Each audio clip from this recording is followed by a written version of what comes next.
ಪರಿತ್ರಾಣಾಯ ಸಾಧೂನಾ ವಿನಾಶಾಯ ಸದಸ್ಕೃತಾಂ தர்ம சம்ஸ்தாபனாத்தாயே சம்பவாமி UK UK என்பது ஸ்ரீமத் பகவத்கீதையில் உள்ள ஒரு ஸ்லோகம். இன்று நாம் பார்க்கவிருப்பது வியாச மகரிஷி. என்னுடைய காணொளி பார்க்கின்ற நண்பர்களும் அன்பர்களும் பக்தர்களும் வியாசர் யார் என்று பலரும் வினா எழுப்பினர். அவர்களுக்காக வியாசரை பற்றி இன்று ஒரு சிறு குறிப்பு. பராசர முனிவருக்கும் மத்ச கன்னிக்கும் பிறந்தவர் வியாசர். யுகங்கள் 4: கிருதயுகம், திரேதாயுகம், துவாபர யுகம், கலியுகம். இந்த 4 யுகந்தோறும் வாழ்பவர் வியாசர். திரேதாயுகத்தில் மகாபாரதம் நடந்ததை எழுதியவர் வியாசர். வியாசர் பத்ரி மரத்தடியில் தவம் செய்ததால் பத்ரிநாராயணர் என்றும் அழைக்கப்படுவார். வியாசர் என்ற பொருள் தொகுப்பாளர்.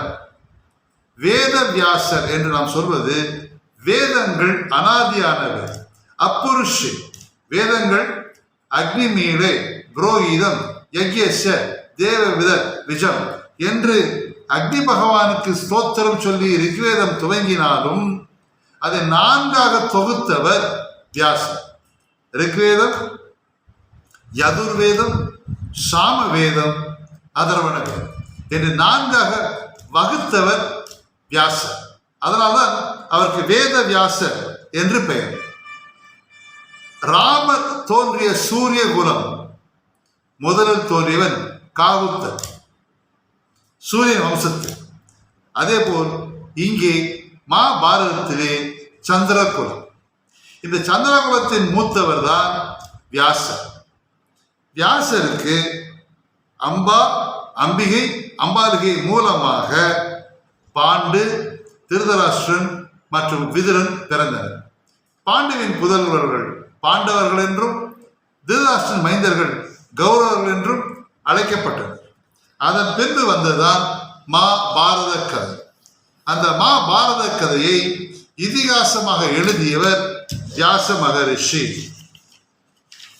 முனிவர்களில் சிறந்தவர், அறிஞர், மூத்தவர், முக்காலமும் உணர்ந்தவர் என்பதால் முனிராஜன் என்று போற்றப்பட்டவர் வியாச மகரிஷி. இவர் விஷ்ணு பெருமானின் அவதாரம் என்று சில நூல் குறிப்பிடப்பட்டிருக்கின்றன.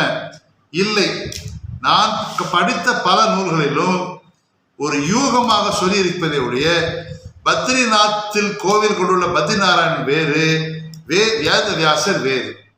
கபிலரையும் புத்தரையும் கூட விஷ்ணுவின் அவதாரம் என்று சிலர் சொல்லுகிறார்கள். அதற்கு சான்று இல்லை. வியாசர் வேதங்களை தொகுத்தார் 4ஆக: ரிக்வேதம், யதுர்வேதம், சாமவேதம் மற்றும் அதர்வண வேதம். ரிக்வேதம் என்பது ஏறத்தாழ 1,00,000 சாக்காக்கள் கொண்டது. இறைவனை துதிபாடுவதே ரிக்வேதம். யதுர்வேதம் வழிபாட்டு முறைகள், வேள்வி செய்வது எப்படி, அக்னி வேள்வி எப்படி செய்வது, வாழ்க்கை முறை எப்படி. ரிக்வேத சாக்காக்களை இசை வடிவில் பாடுவது சாமவேதம். அடுத்து இந்த வேதங்கள் பலருக்கும், தேவர்களுக்கே சற்று புரிந்து கொள்ள சிரமமாக இருந்தது, மனிதர்களுக்கும் ரொம்ப சிரமமாக இருந்துச்சு.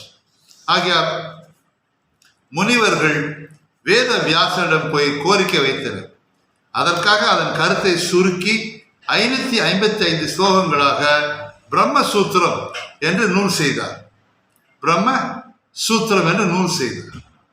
அதுவும் புரியவில்லை என்றுதான் இதிகாசங்களில் ஒன்றாகிய மகாபாரதம் செய்தார்.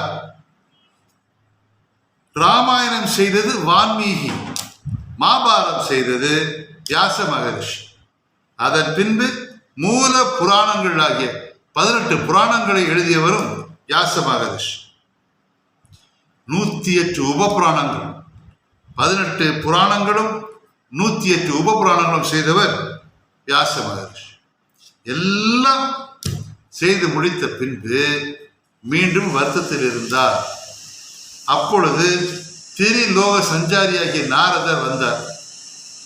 அனைத்து நூல்களும் செய்து விட்டீர்களே சுவாமி, ஏன் இன்னும் வருத்தத்தில் இருக்கிறீர்கள் என்று கேட்க, எம்பெருமான் ஸ்ரீமன் நாராயண் வரலாற்றை நான் முழுமையாக எதிரையும் சொல்லவில்லை. மகாபாரதத்திலே சிறு நிகழ்வுகளாக நான் கோர்த்திருக்கிறேன், அதனால் என் வருத்தம் என்றார். அப்பொழுது பிறந்ததுதான் ஸ்ரீமத் பாகவத மகாபுராணம். உலகம் தோன்றியது முதல் கலியுகம் நிறைவு பெறுவது வரை ஸ்ரீ விஷ்ணுவின் அவதாரம் அனைத்தையும் விளக்குவது ஸ்ரீமத் பாகவத மகாபுராணம். ஓம் நமோ நாராயணாய.